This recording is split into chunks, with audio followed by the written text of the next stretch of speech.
레위기 13장은 각종 피부병에 대한 대처법을 설명하고 있습니다. 이 피부병에는 부스럼, 종기, 화상으로 인한 2차 감염, 옴, 발진, 대머리 등이 있습니다. 레위기는 이 모든 증상이 나병으로 인한 증상이라고 말합니다. 여기 사용된 나병이라는 단어는 오늘날 우리가 부르는 한센병이 아닙니다. 여기 사용된 나병은 히브리 말로 짜라트라는 것인데 악성 피부 질환을 의미합니다. 그래서 레위기 13장을 볼 때 나병이라는 단어가 나오면 그것은 악성 피부 질환을 총체적으로 일컫는 말이구나 라고 생각하면 좋을 것 같습니다. 그런데 성경은 이 악성 피부 질환을 매우 심각한 것으로 다루고 있습니다. 왜냐하면 이것이 개인뿐만 아니라 온 공동체를 부정하게 만들 수 있기 때문입니다. 그리고 그 당시에는 의학기술이 발달되어 있지 않기 때문에 이 악성 피부병은 때로 사람을 죽음으로 몰고 갔습니다. 경우에 따라 그것이 전염되어서 온 공동체를 죽음으로 몰고 갈 수도 있었던 것이죠. 그렇기에 레위기는 이 악성 피부병에 대한 규정을 매우 엄격하게 명령하고 있습니다. 왜냐하면 이렇게 해야 개인과 공동체를 살릴 수 있었기 때문입니다. 일단 악성 피부병과 관련해서 가장 먼저 해야 될 일은 이것이 악성인지 아닌지를 판단하는 것입니다. 피부에 뭐가 생겼다고 모든 것이 악성이 아니듯이 어느 날 내 몸에 생긴 이 증상이 단순 질환인지 아니면 반복적으로 나타나면서 점점 악화되어 가는 것인지 아닌지를 면밀히 신중히 살펴야 했습니다. 그러다 보면 어느 정도 시간이 지나면서 그것이 반복되는 횟수나 악화되어 가는 과정을 통해서 분별할 수 있었습니다. 하지만 일단 분별이 되고 나면 조치는 매우 단호했습니다. 만약 악성이라고 판단되면 그 즉시 그 사람을 이스라엘 공동체로부터 분리시켰습니다. 그리고는 지정된 격리 장소에 가서 병이 낫기를 기다려야 했습니다. 아마 하나님께 기도하는 마음으로 그곳에서 격리하고 있었을 것입니다. 그 기간 동안에는 어느 누구도 만날 수 없었고 오직 하나님의 긍휼만을 구해야 했던 것이죠. 그러다가 그 질환이 호전되거나 사라지면 그때 다시 공동체 안으로 들어와서 정상적인 생활을 할 수 있었습니다.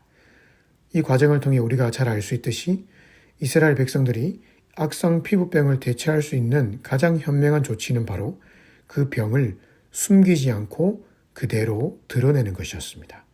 그래야 고침받을 기회라도 얻을 수 있는 것이었고, 그래야 자신의 죽음도 면하고 공동체의 죽음도 면할 수 있었습니다. 하지만 만약 그 죽음에 이르는 악성 피부병이 생겼는데도 불구하고 그것을 옷으로 꽁꽁 싸맨 채 나는 괜찮다, 나는 안전하다, 정상이다 라고 하면서 자기 마음을 다독거리며 살아갔다면 결국 그 개인도 죽음에 이르고 공동체도 죽음에 이르게 되었을 것입니다. 악한 것이 생겼으면 그것을 수면 위로 반드시 드러내야 합니다. 그래야 소망이 있습니다. 이런 면에서 오늘 우리는 우리의 삶에서 발견되는 죄의 문제 앞에서 결코 가볍게 지나가서는 안 되는 것입니다.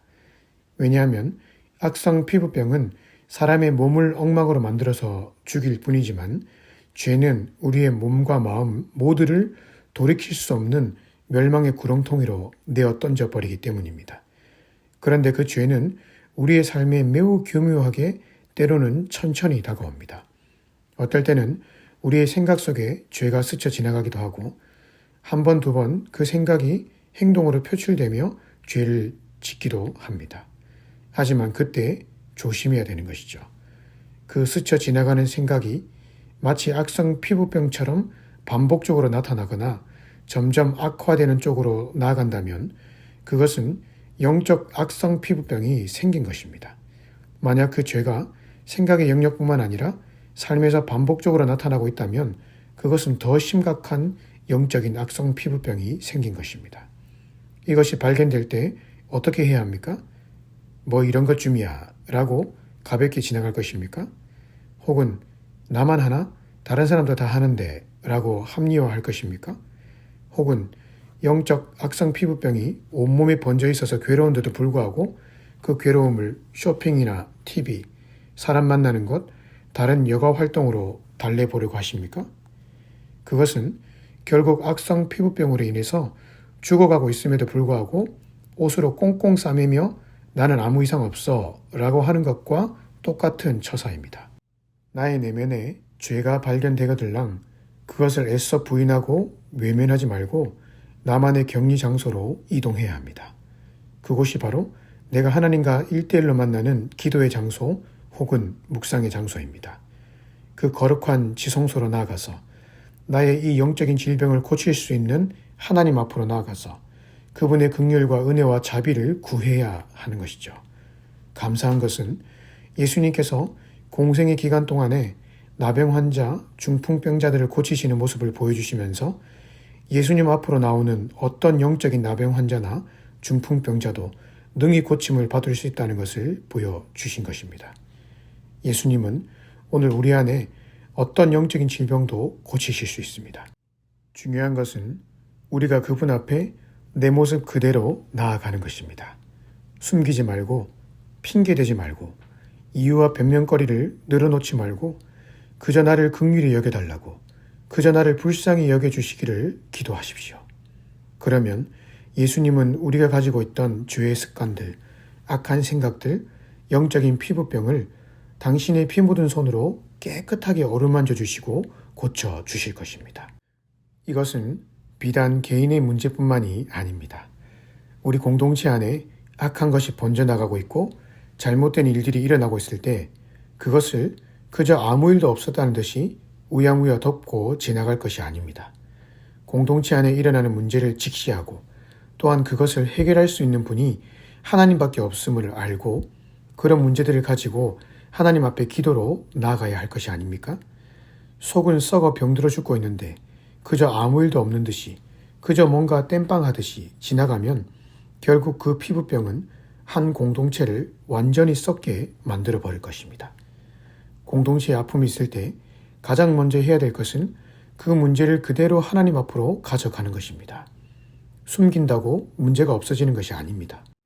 오히려 그럴 때 온 공동체가 함께 모여서 회개의 부르짖음과 하나님의 긍휼을 간구하는 기도가 있을 때 하나님은 우리 공동체 안에 퍼져 있는 악성 피부병을 고쳐 주실 것입니다.